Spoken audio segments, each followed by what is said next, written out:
So I haven't prepared anything in advance because I wanted to give some quick feedbacks on regarding what I've heard until now.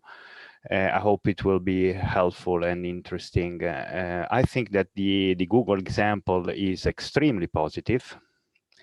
It's something which fits perfectly with the decarbonization targets, and it's something which big companies and very important companies, also in terms of impact on all the people, should do.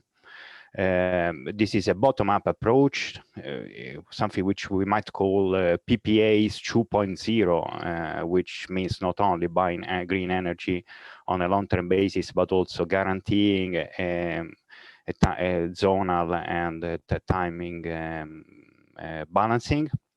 But of course, this will not be enough, even if very useful, because on the other hand, we have small enterprises, we have private customers who do not have the skills, the time, or the money needed to set up an hourly balancing on a green energy on an hourly basis. So in the end, what we can take from this is that also the Google approach, which is the most advanced approach, still relies heavily on the grid.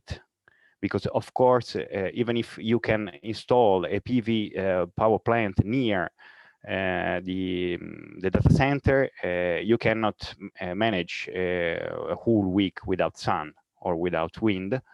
So in the end, you still, even Google, even with this very pushing approach, still proves the fact that in order to accomplish this task, the grid is the enabling factor, because a strong grid allows to share storage resources and generation resources together with the community in order to heavily minimize the costs of decarbonization. Any other potential solution based on disconnecting from the grid and gaining the 24/7, 365 days a year full in the energy independence is simply 10 times more costly than relying on a European or on a global and shared grid. So the new model, the new logical model, of course, this is an exaggeration, is 180 degrees different from the past. In the past, the consumer does what he wants and generation follows. In the future, renewable generation does what she wants, and we must adapt ourselves in the best way we can. And the only complementary solution that we have to this is storage, short-term and long-term storage. Talking about demand response, we have launched a very important project in Italy. I want to share with you the results. The results are that, and we have put quite a good amount of money on the table to foster the participation of demand to providing flexibility on the grid. What we see is that we have 1,500 megawatt qualified in the auxiliary services market of demand response coming from big loads, but in the end, the truth is that demand is not flexible.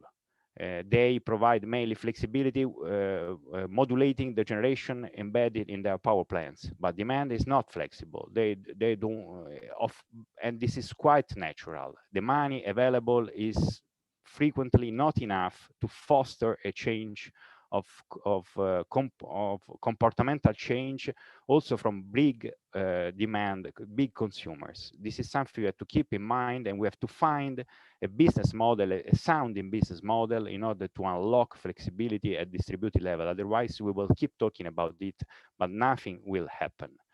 Last thought is that for the next 10 years, in my opinion, we need to invest in technologies available and which allow us to make another important steps. This means distributed renewable generation, storage, grid development, and electrification of final consumptions, which means electric vehicles and heat pumps. Sector coupling and hydrogen will be needed, but they will be needed in 20 years from now. Hydrogen today means increasing CO2 emissions, because as long as we do not have a renewable overgeneration structural in our energy system, green hydrogen means only producing it in the end with a marginal generation resource, which is gas. Thank you. Thank you, Luca. That was, for not being prepared, a very impressive, comprehensive